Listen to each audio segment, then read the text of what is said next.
السلام علیکم ورحمۃ اللہ وبرکاتہ۔ بسم اللہ الحمد للہ والصلاة والسلام علی رسول اللہ ومن تبعہ ووالاہ وبعد۔ محترم ناظرین و سامعین، اسلامی بھائیوں، دوستوں، عزیزوں، ماؤں اور بہنوں، قیامت کا دھماکہ سیریز ہم اور آپ دیکھ رہے ہیں، اور اسی سلسلے کی ایک کڑی آج کے اس ویڈیو میں جو آپ کے سامنے مدعیان نبوت کا ظہور، جھوٹے مدعیان نبوت کا جھوٹا دعویٰ کرنے والے لوگ جو ظاہر ہوں گے، ان کی لسٹ میں آپ کے سامنے پیش کر رہا تھا۔ اس سے پہلے 6 لوگوں کی لسٹ میں نے آپ کے سامنے ذکر کی تھی۔ ایک شخص کی جو اب تک جس نے اپنی نبوت کا دعویٰ کیا ہے، اس کا تعلق بر صغیر ہند و پاک بنگلہ دیش سے رہا ہے، اس سے متعلق میں نے آپ سے کہا تھا کہ آج کی اس ویڈیو میں گفتگو کروں گا۔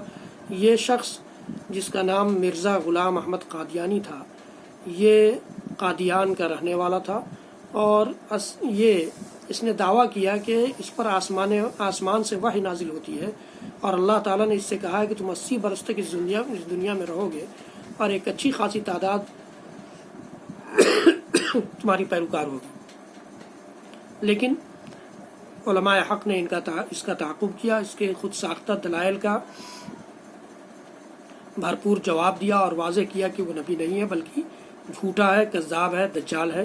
ان حضرات علماء کرام میں سے مرزا غلام احمد قادیانی کی تردید میں سب سے زیادہ جس عالم دین نے، جس داعی حق نے سب سے زیادہ خدمات انجام دی ہیں، وہ امرتسر کے رہنے والے جلیل القدر عالم دین حضرت مولانا ثناء اللہ امرتسری رحمۃ اللہ علیہ تھے۔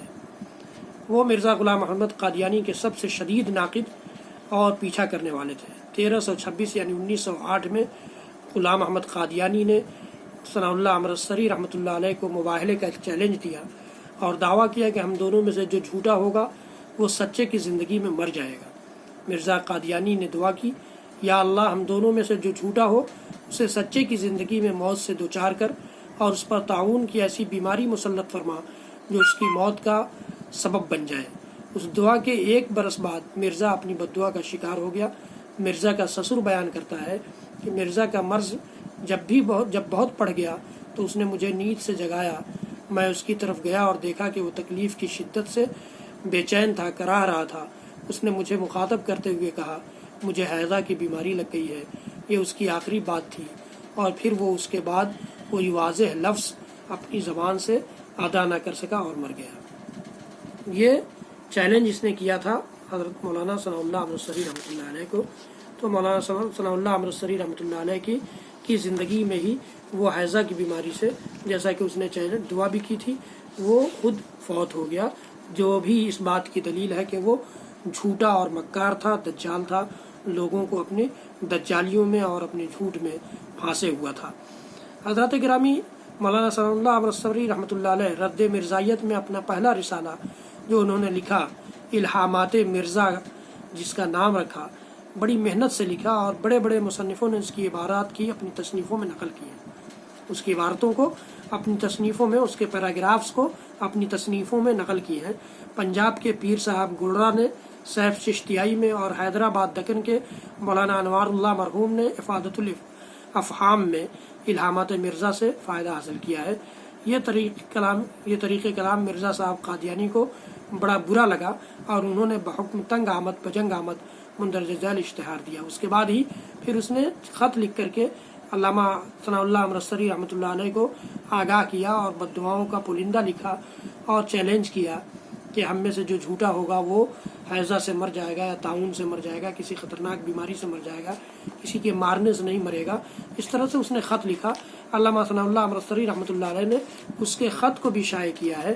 وہ خط بھی میں آپ کے سامنے اگلے ویڈیو میں پیش کروں گا، تاکہ پوری طرح سے آپ اس کو سمجھیں اور دیکھیں کہ کس طرح سے مکاروں نے، دجالوں نے، کذابوں نے اس امت کو بہکانے اور اس امت کو ٹکڑے ٹکڑے میں بانٹ دینے کی کوششیں کی ہیں، اور اس امت کی گمراہی کے اسباب فراہم کیے ہیں۔ اللہ رب العالمین ہم سب کو ہدایت کی راہ پر چلائے، اور اپنے نبی محمد رسول اللہ صلی اللہ تعالی وسلم کی نبوت و رسالت کو، آخری نبوت و رسالت، اور آپ کو آخری خاتم الرسل والنبیین سمجھنے اور اس کا عقیدہ رکھنے کی توفیق عنایت فرمائے۔ حضرات اکرامی، اس ویڈیو کو زیادہ سے زیادہ لوگوں تک پہنچائیے، شیئر کیجیے، میرے چینل کو سبسکرائب کیجیے، بیل آئیکن ضرور دبائیے، لائک بھی کیجیے۔ میرے اور سارے ویڈیوز دیکھنے کے لیے یوٹیوب پر شاہد اقبال سنابلی ٹائپ کریے، اپنے دینی علم میں اضافہ کیجیے، اس لیے کہ اللہ تعالیٰ جس کے ساتھ خیر کا ارادہ کرتا ہے اسے دین کی سمجھ سے نواز دیتا ہے۔ اللہ تعالیٰ ہم سب کو بھی خیر کا ارادہ فرماتے ہوئے دین کی سمجھ سے نواز دے۔ وصلی اللہ تعالی علی نبینا محمد وعلی آلہ وصحبہ وسلم۔ سبحان ربک رب العزت عما یصفون وسلام علی المرسلین والحمد للہ رب العالمین۔ والسلام علیکم ورحمۃ اللہ وبرکاتہ۔